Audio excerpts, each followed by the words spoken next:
All right, so let's get her going.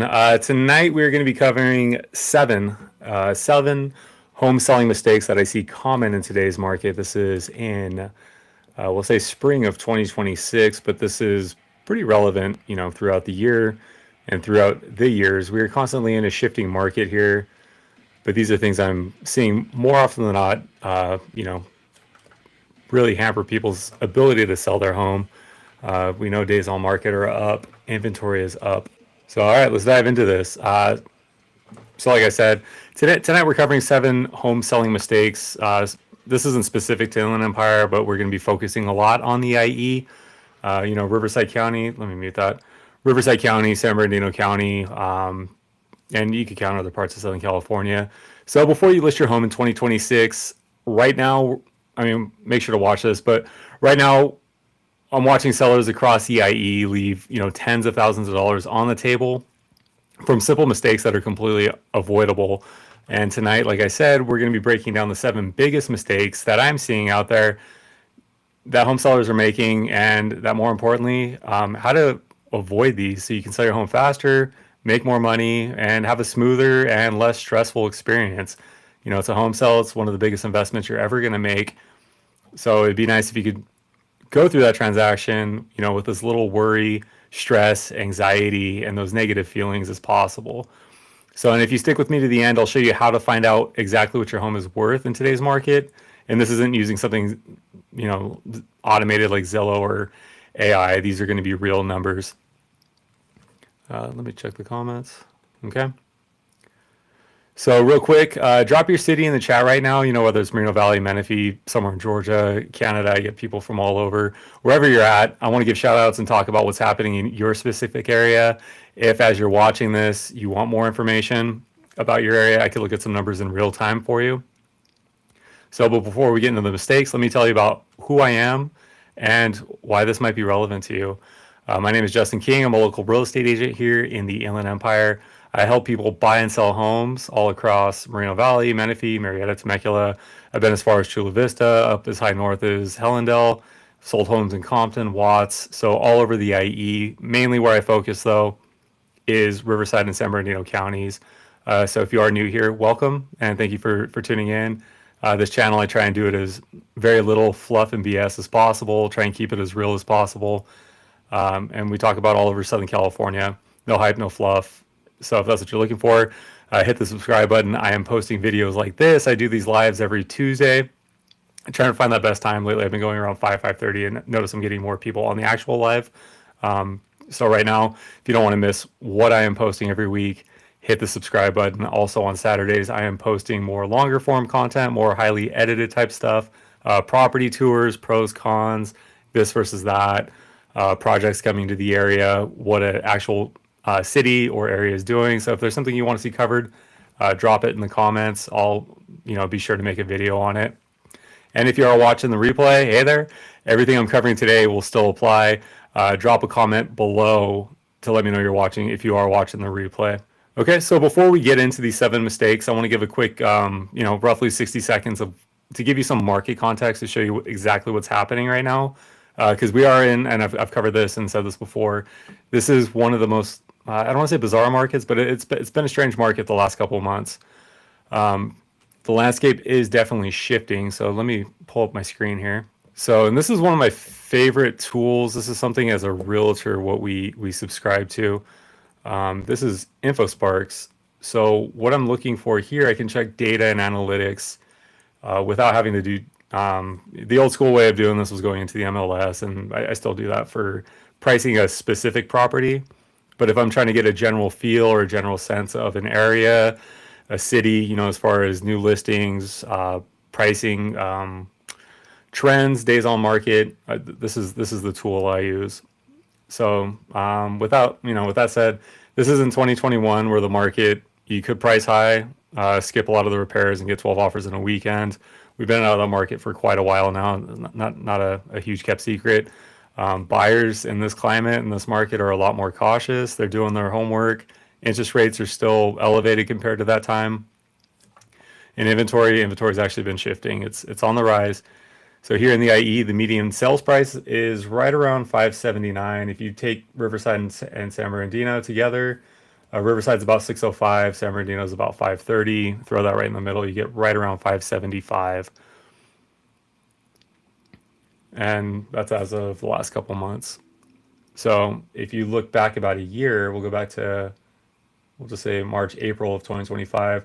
Average in Riverside was about 610. Today it's about 605, so about a 1% price drop over the whole county. San Bernardino a year ago was 540. This time in history, we're at about 530 for the entire county, so right around a little over a 1% drop. So average those together, we'll say we're about 1.75 year over year. We have about 14,000 or just under 15,000 active listings, which is a huge shift compared to where we were. But here's what I want you to hear. Homes are absolutely still selling. Sellers are still walking away with great numbers. The difference really is strategy. And here's the math. On a $579,000 IE home, even a 1% difference in how you present or price a property, that's about $6,000. The sellers who are winning right now are doing this the right way. So for reference, about $6,000 in your pocket from the seller side equates on like an FHA mortgage for a buyer. That's going to be about $40 a month. So to them, it doesn't seem like that much, but they're trying to pinch every penny because people are getting in with some of the highest DTI scores that I've seen since I started doing this in 2015. So from the buyer perspective, they're being very picky, very choosy with what they accept or what they actually decide to move forward with. So, and that'll bring me to the point. And these are the people who aren't, and the 7 mistakes I see over and over again. So we'll just jump right into this then. Like I said, if you have questions as we're going, feel free to ask away. Even if this is on the replay, I'll respond to your comments. If there's anything I can answer for you in real time, you want to talk more intimately, contact information, and I usually pin it in the very first comment. So now we'll go into the presentation here. Okay, so mistake number 1, this is the biggest, this might be the most obvious. It's going to be overpricing the home. This is one of the biggest reasons I see homes sit for, 7 days versus 75 days. The single biggest mistake I see, and it happens a lot of the time, and I go on a lot of seller appointments, and the common thought belief around pricing your home is let's test the market and see what happens. Let's try high. Worst case scenario, people will come in low and we'll get our number. I totally understand that your home, like I said, it's your biggest asset, your biggest investment. Of course you want to maximize it. But here's the reality. Here's what actually happens when you overprice. You end up sitting on the market too long. Days turn into weeks. Buyers see the days on market and they start to wonder what's wrong with this home. Why is everybody else passing on it?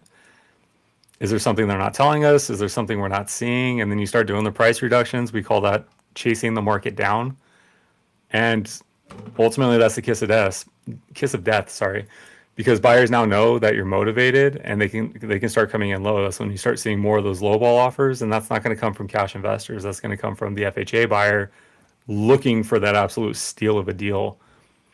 I've seen sellers, they overprice by $40,000-$50,000. They end up leaving about 20 grand on the table because once they get into those price reductions, then you start giving up more concessions.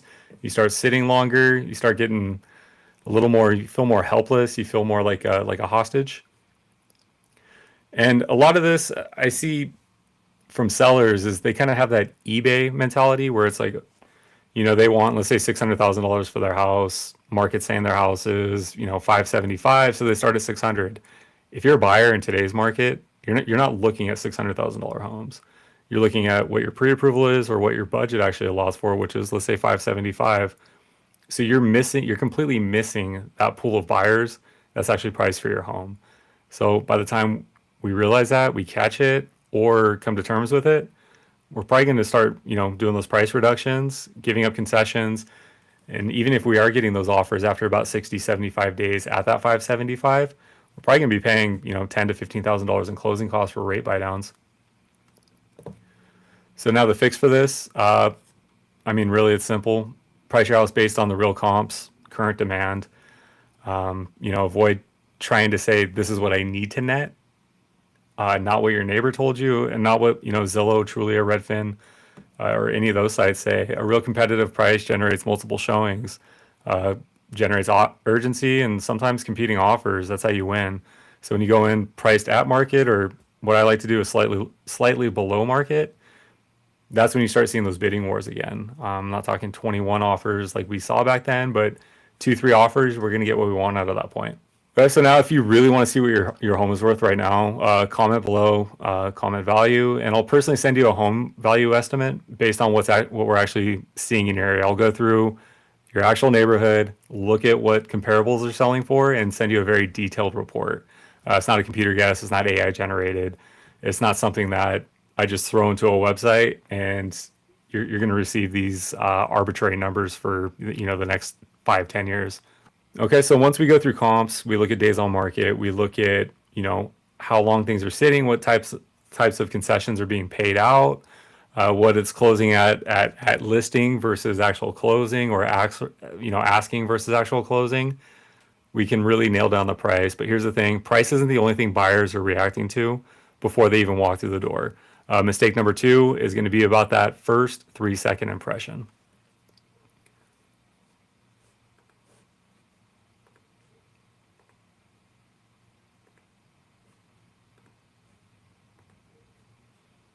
So we'll go back to the slides. Okay, so now the first impression. First impressions are crucial. We don't want to ignore the first impression. Most buyers are really going to decide how they feel about a home within 30 seconds of walking in. I'd argue sometimes they even decide how they feel before even driving up to the home, and they see it online. So presentation completely matters.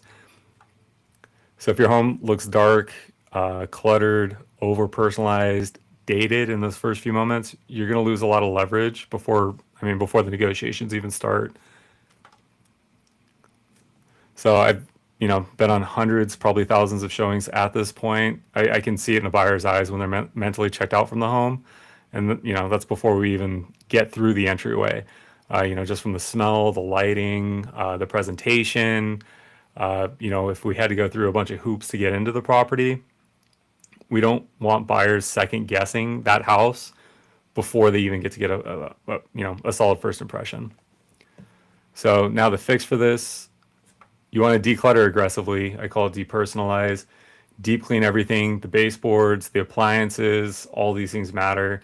Open the blinds, let as much natural light in as possible, because you want those buyers to walk in and feel at home there. You want them looking at the layout of the home and picturing their couch, their appliances, their knickknacks, their pictures. So simple upgrades like fresh paint, updating lighting fixtures, or just dusting them off or repainting them. Clean landscape. That curb appeal is very important. That can return up to 3 to 5 times what you spend. Staging alone has been shown to boost property values or a home value by 1 to 10%. On a 600, 500, let's say $580,000 home, that's potentially about $6,000 to $50,000. If you look online and you see some of these homes, when they have those stellar pictures, that really good staging, those are the first ones to sell. People walk in, they're excited to see the home. They walk in with open eyes because they see what's already been done there. They start thinking, okay, can I do this? Or how can I make my space look this way? So, if this is something you're interested in, this is something I do when I go on listing appointments. We'll walk you through exactly what we need to prioritize to get those really lasting first impressions. With that said, it's not going to be every single bedroom. It's not going to be every single closet. The way I like to think about it is it starts with the curb appeal. When they walk in the door, how they feel, what are they smelling, what are they seeing? Once they get to the kitchen, that's kind of the next area of focus. Next would be main living area, and then after that would be the primary bedroom. Okay, so now related to that, but a slightly different problem. Some sellers are focusing on the cosmetic stuff, but skip the things that could come up in inspections, and that's going to lead us into mistake number 3. Okay, so mistake number 3, and this is obviously these are all pretty crucial. Mistake number 3 is going to be skipping the home prep. So not preparing the home properly. This is going to be rushing to the market without getting your pictures done right, without preparing the home, the outside, the inside. I see sellers all the time who get excited to list and they skip these steps because they think, oh, well, people be able to look through it. People are open-minded. Most people, they don't look at the layout. They don't look at the bones of the home. They're looking at what's going on there. And if they can't get past the clutter, the pictures, the whatever else is going on there, the the smells, the dishes left out, they just mentally check out. So minor repairs that go unfixed, deep cleaning that doesn't happen, and nobody considering getting the pre-inspection, these things can really add up and hurt your value in the long run because they do add to days on market. They do add to missed buyers. So buyer inspection comes through, finds a leaky faucet, which is an easy fix right off the bat. A water heater that's past its life, a garage door that doesn't open or close right. Now that's planting seeds in the buyer's head of saying, there's a list of credits or there's a running list of deferred maintenance issues that we should ask for on the request for repairs, or maybe this isn't the home for us. Once those things start adding up and they see, a 3 or 4 page item list for the home inspection, that they're going to ask you for several $1,000s in either credits, or you're going to be spending a lot of time fixing things to keep this deal together.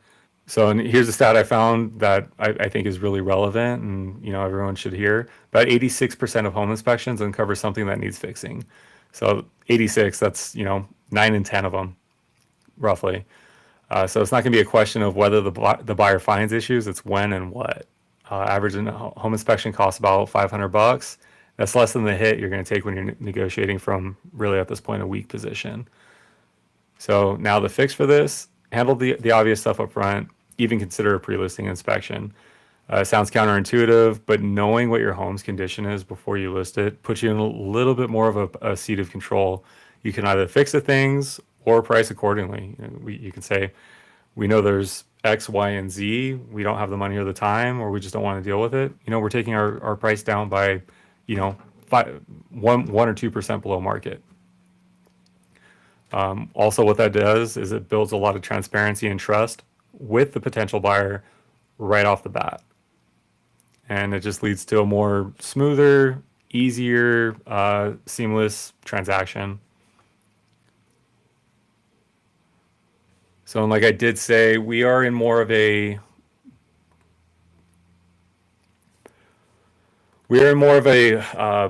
buyer cautious type of market. Buyers aren't waiving the contingencies and appraisals like they used to. So when they're trying to find a deal, and most buyers are now, rates are high, housing's high, there's no sign of it going anywhere. They're looking for any inch they can take to, add to those credits if you already agreed to some beforehand, or maybe get credits that, they forewent in the beginning. Okay, so mistake number 4 is weak marketing. I see this a lot now. Bad marketing, I'll be direct. This is often the agent's fault, not the seller's. If your agent is just throwing your home on the MLS with iPhone pictures, it happens more than you'd want to believe. And calling it a day, that's not really a marketing strategy at this point. Everybody has access to professional photography. So iPhone pictures, that's literally just bare minimum. Buyers are finding homes on Instagram, YouTube. Thank you for watching. TikTok, Facebook. They're not just looking on Zillow anymore. I know for my short form content, I get a lot of reach outs when I post videos of homes. So they're not just looking at them on the MLS like they used to. So it's not just like click, click, click, click. It's like, oh, that's a cool looking home. Let's contact the agent, go see it. If it's not being presented in a way that grabs those extra eyeballs or eyeballs from other websites or other areas, you're missing out on a good portion of the buyer market. So with that said, if your home isn't showing up where the buyer's eyeballs actually are, exposure's key, marketing is key, you're missing out on a good portion of the market. And what that means too is you're getting a limited pool of buyers from a limited pool of eyeballs, so you're going to get a limited amount of offers. If you've been sitting for a long time, even if I'm not your agent, I would recommend looking at what the marketing is going on behind the scenes or what's actually being portrayed out there for your home. Reassess it, ask your agent to touch it up if it needs it, or refresh it, or throw new marketing out there. So now the fix for this: professional photography, video walkthroughs, social media campaigns, YouTube exposure. And yes, I'm a little biased here, but that's literally why I built this channel. Is I'm trying to present what's going on in real estate in the most current light possible. So when I list a home, it gets marketed properly. I do video on it, do photography on it, get it on all the socials as long as the seller's okay with it. Some sellers, believe it or not, still aren't okay with it, but everyone has their preferences. But that's going to make the difference. More eyeballs, more exposure, more interested buyers. So if you have been watching my channel for a while, you already know how I market. Yeah, I've posted quite a few videos of some of my listings. I do always check with my sellers first, make sure they're okay with it, because I do go very in depth with some of my listing videos. If you've watched some of them, comment below, let me know what you think, where you would like to see improvement. I'm always looking to change things up and, just make it more marketable and try and get more exposure. Okay, so far we've talked about the strategy and logistics. Let's go into something a little more personal, because the next two mistakes are more on the emotional side. I get it; it's hard to separate sometimes, and sometimes those are the hardest to fix. To be very, very frank, next one, and this is mistake number 5. This is going to be the emotional attachment, being too emotionally attached to your home, being too emotionally attached to the outcome. Listen, I completely understand this. You raise the kids in the home, maybe your first home that you didn't think you were going to get into, or you thought was going to be a lot further down the road. You've done improvements to it. You put your heart and soul into that, the yard, the kitchen, what have you. You've got memories in every room, and that's real. I completely understand. It 100% matters. I've been through it a couple times myself, even before being in real estate. But here's really the truth. The buyer walking through your front door, they don't see any of that. They don't feel that. They don't have those emotions. They see square footage, they see condition, price per square foot, how it compares to the other 3 homes they just left, or the one they're really excited about seeing at the end of this tour.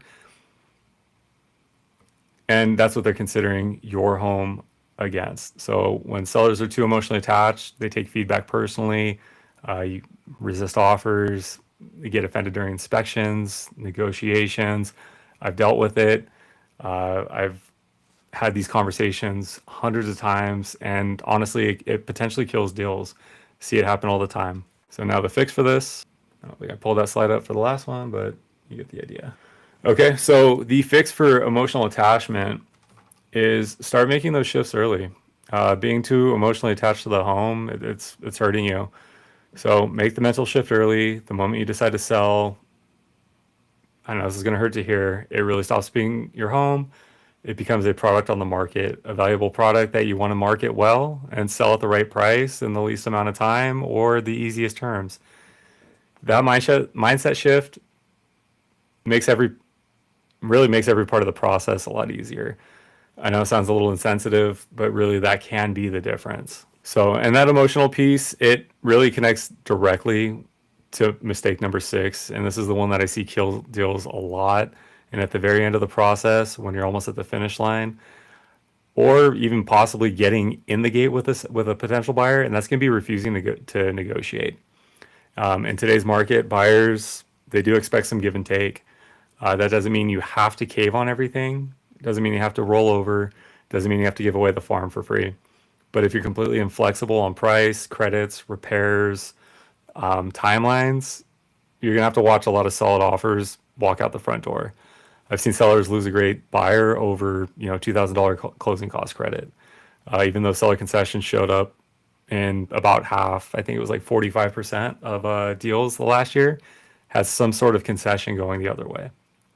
And that's just the market we're in. That means nearly half of all sellers are already giving something. It's not a weakness. It's really just the market. And that stubborn seller's home can sit for another 3 weeks to, and beyond. They do a price reduction and they end up netting way less.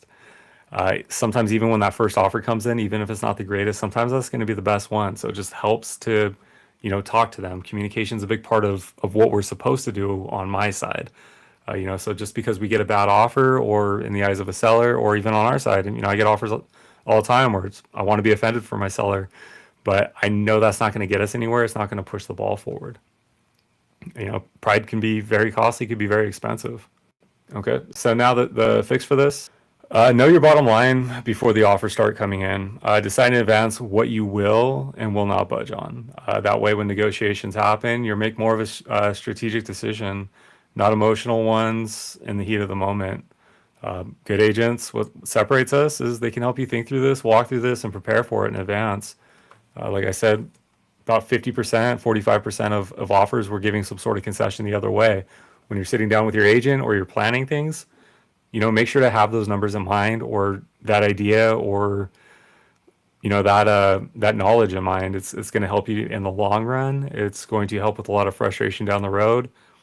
Because there's really nothing worse than getting a couple offers, passing on them, or them not working out, and then you sit for another 3 months. That's a lot of time for expectation, a lot of time for heartbreak, a lot of time for sitting and twiddling your thumbs, feeling restless. Being part of the listing side, I've heard that the emotional things going on in your brain and the way your body reacts to it, it's almost similar to being held hostage, which makes sense. It's the biggest investment of your life. It's your livelihood for a very good portion of time. So yeah, obviously you want to net the most, but when you sit there and you feel hostage in your home, you don't know to pack up your stuff, you don't know whether to take it to a storage unit, you don't know when to start diving into those boxes and pulling out jackets, because you don't know if the home's going to sell. Have these strategies ready to go, or just have these expectations. That way you know what to do with the next step. So day 30 rolls around, no showings, or tons of showings, no offers. Know what the next steps are. So, and this is going to take us into the last point. I'm a little biased on this one, and this might be one of the most important mistakes, because I talk to other realtors all day, every day. This one can be one of the most frustrating ones, because it could be a little bit of a blow to your ego, and this is going to be choosing the wrong agent. This one ties everything together: bad marketing, bad communication, missing out on offers. Good agent, great agent, professional agent, they know how to navigate through these things. They know how to prepare, they know how to plan, and more importantly, they know how to communicate them. So all these little mistakes compound, but if you have an agent or realtor that doesn't know how to do these things, or isn't getting good advice from, say, a broker or a team lead or a mentor, it just compounds all this. Wrong agent, they may overprice. They may give you bad advice. They may be not willing to have that conversation, or maybe they don't want to offend you, so they don't want to have that conversation that, yeah, this is your home, but the market is dictating we're at this price. I know you guys are at this price. That's not to say to undercut everybody, but we're all watching days on market rise. We're watching some prices come down. We're watching more days on market on homes go up than prices are coming down. So there's a lot of agents not having those conversations. They take mediocre photos. They do half-assed marketing on it. So you're losing, like we talked about before, you're losing a lot of eyeballs. You're losing a good pool of buyers that may have written an offer or may be willing to write an offer. And when things get really bad, this is the go-to. This is the key. This is tried and true. They all go radio silent. They're scared to check in. They may be embarrassed. They don't want to deliver that bad news. And you as a seller, you as the homeowner, you're sitting there, you're left to wonder, what's going on with my home? Why are we not hearing anything? Why are we not seeing anything? What's going on in the market? My neighbor's house just sold. They listed after us, and we're still sitting here. So, and to compound on that, when the offers start coming in, or maybe like I said, the bad offers come in, they don't know how to negotiate through that. They don't know how to communicate through that. So even if that buyer was willing to do something, I've seen it all the time. I've seen agents, they ghost us. They don't do their due diligence on the other side. There's no communication, getting feedback from the other agents. What your buyers think. How did this compare to the other ones you looked at that day? And some things are just unavoidable. Some buyers, they may love your area and then decide to go somewhere else, or something happens with their financing, or they may decide that area is too expensive because they didn't know about the taxes. But really, this is just all bad service, and that's costing you money. The fix, this is going to be more preemptive. When you are looking to sell a home or buy a home, I would always recommend talking to, at least a handful of agents. How long have you been in the business? How long have you, how many homes have you sold in my area? What's your track record with homes like this on the listing side? What's your average days on market? What kind of marketing do you do? What kind of support systems do you have on the back end? If it's a newer agent, and, there's always newer agents, which is fine. I was a new agent at one point. What kind of support system do you have? What's your brokerage look like? If things go sideways and this isn't something that you're familiar with, which is fine, we want to give you a shot. Do you have somebody you can lean on to help you get us our goal? Also, a big one is, how do you guys communicate? How often? Personally, with my sellers, I try and check in. My goal is at least once a week. My listing process is, we list Wednesday, Thursday, big open house first weekend. check in Monday. These were showings, these are potential offers. This is, what open house guests were saying. This is how many agents came through. And then it's, every Monday, Tuesday, this is the weekend. This is how it looked. This is what your neighborhood's doing, because I'm constantly looking when I have a listing, or when I have my listings, what's the neighborhood, what's the area doing around those? Because I want to know, do we need to adjust? Did we miss something? Are we missing something right now? Because that's all important. Look up your potential agent's online presence, reviews, what's their social media look like? Were they a referral from a friend or family member? What was their experience with them?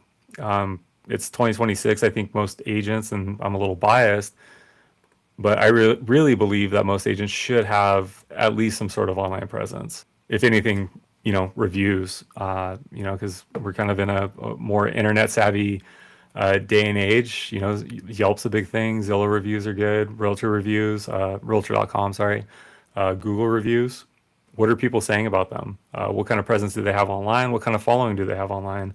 Are they posting videos every single day and they have, 300-400 followers? That's probably friends and family. What's their reputation like in the real estate community?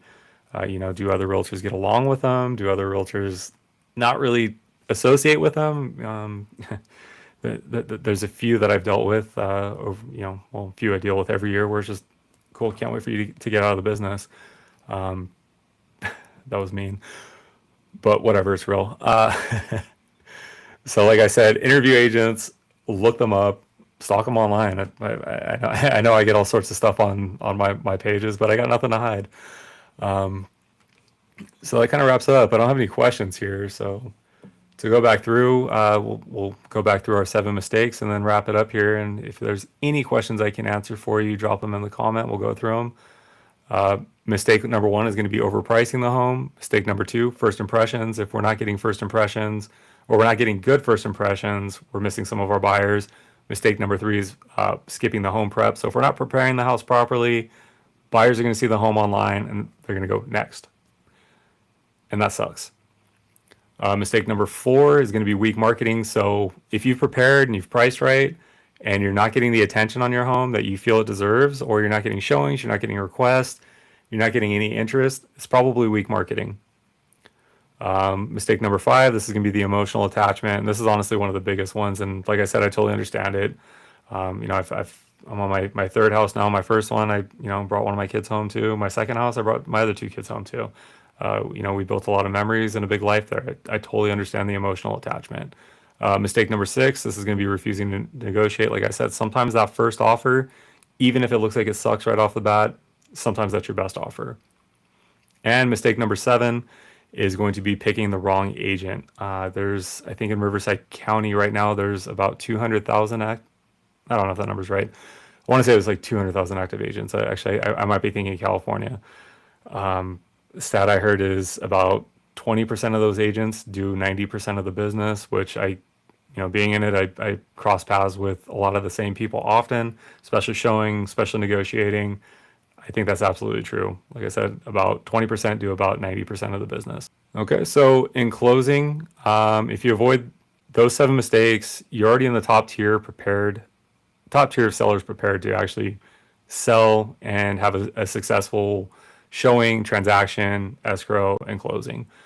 Most people show up to this process hoping for the best and just kind of winging it. You got to show up with a strategy. That's going to be number 1. Show up with a strategy, know what your plan is, know your contingency plans, know how to adjust. Pricing it right is going to go just as far, if not further than everything else. You want to nail that first impression. You want to prep it properly. Market it as aggressively as possible. There's so many different avenues these days of where homes are marketed at, where they're seen at, how people are finding homes. You want it in as many places as humanly possible. Also, stay positive. Negotiate smart. So know what you're getting into, know what you're looking at, know what the buyers are actually looking for. So sometimes they'll just come in low just to see if you'll take it. Make sure your agent's actually communicating with that other agent. That's saved and put together so many more deals than sitting on my hands and waiting for the right one. Getting a bad offer, following up on those appointments and showings, and talking to the agents after, I put together more deals than I can count from just doing something that's simple and something that overlooked. And the last one, like I said, work with somebody who knows what they're doing or is hungry enough to learn. That goes a long way. Do these things, you'll sell faster, you net more, and the whole process ultimately is a lot less stressful. So with that, we'll go back here. So with that, I'll wrap it up. I appreciate everyone. If you are here to the end watching, thank you so much for watching. Thank you for showing up on the live today. Everyone who stuck around to the end. I know these are kind of boring, but I do like going into the nitty gritty of real estate, and I like using this live platform for it. For the people that reach out after, and we have our conversations. I love those. Those are the best for me because I put so much into these, and there's not a lot of good people to learn from here on how to do it. So I'm kind of figuring out as I go, and it's been fun, and I love getting those calls are the best. That's like one of the best parts of my week is getting those calls. So if you did get value from this, share it with somebody. It helps the channel grow. I try and put as much information out there as possible. If there's anything you want to see covered on these, because I am always trying to do, kind of out of the box things on these, drop it in the comments, shoot me an email, shoot me a text.